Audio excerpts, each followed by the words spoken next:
The Mighty Ducks Game Changers, a show that for some may be a nostalgic and emotional return of Coach Bombay, and for others an unnecessary catering to old and forgotten hockey movies. I don't know where you stand on the matter, but I know I'm somewhere in the middle. I kinda like the movies to a degree, except for that really terrible third one, and oh my, he is one of the worst written characters of all time. You know what I mean. Hi fellow Disney Plus watchers, this is Thoughts After Disney Plus Watch, where we review everything new Disney Plus coming out, and I'm glad you're watching. What I like about the original two movies is the character of Gordon Bombay. Specifically his struggles and trauma from his childhood, I like the way the movies were fun and lighthearted, but still got the main character right, and the way he projects his inner demons onto these children, his past failure in hockey, how he overcomes his old self.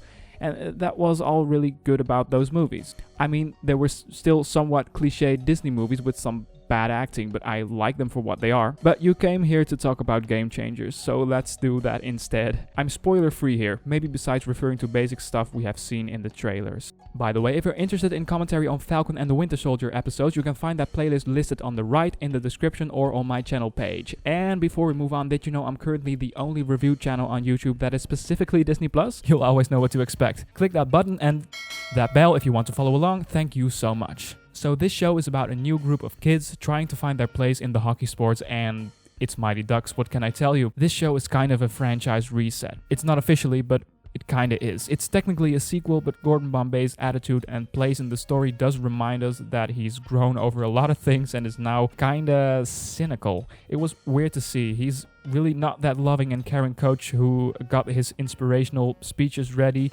He feels like a different character, to be completely honest.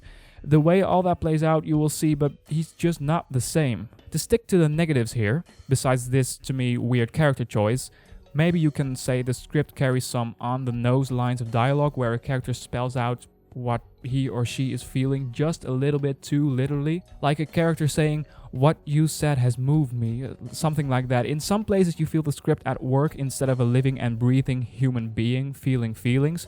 We all know these kinds of script errors where a line is just a little bit too specific to feel organic.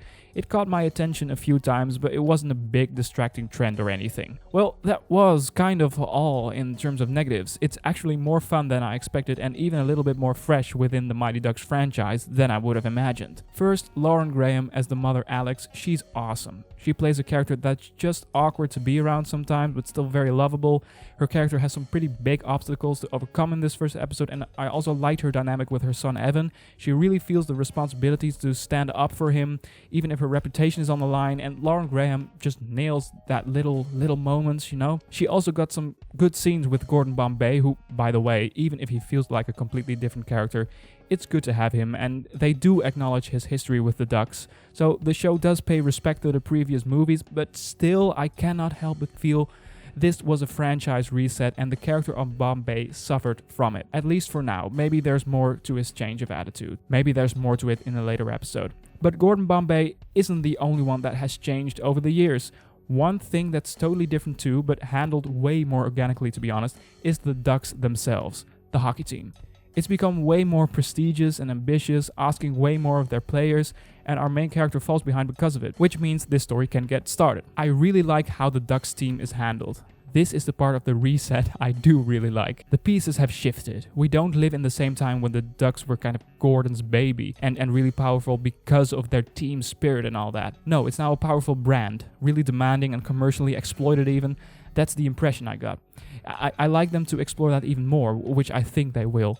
I love to see maybe even a corrupted side within the Ducks. Now, I don't know if there is, but the club has become bigger, so I know there is room to explore some rotten sides of the Ducks within the Ducks. Could be awesome and fresh. The moment I thought, this is the spirit of the original films coming back, is when the new team is assembled. Of course, heavily focused on in the trailers. What is a Mighty Ducks movie or show without a bunch of kids with different skills, weaknesses, and senses of humor coming together and building a team spirit against all odds? Even the motivation of each character to join the team is kind of different and well established. Some are very simple, others more emotionally driven, if you will. But the establishing of the team was well done. It was quick, but I got it. It made sense. I got why the team was together, what the stakes are, all that. Oh, and this is not an accident, right?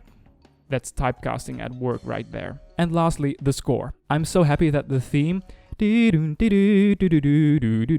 know, the tune. I shouldn't be doing this, it's weird, but I'm so happy that the theme is present and not forgotten about. You know, those movies, or shows for that matter, that just refuse to bring an original theme back, often because of a new composer or something. I just can't stand when the franchise chooses for some reason not to be consistent with its music. Well, luckily we got the theme back because it's a show about the Mighty Ducks with Emilio Estevez returning as Gordon, so they sure had to, in my opinion. To summarize my feelings on the pilot of this show, the characters are well portrayed. Lauren Graham is a big surprise. She was great.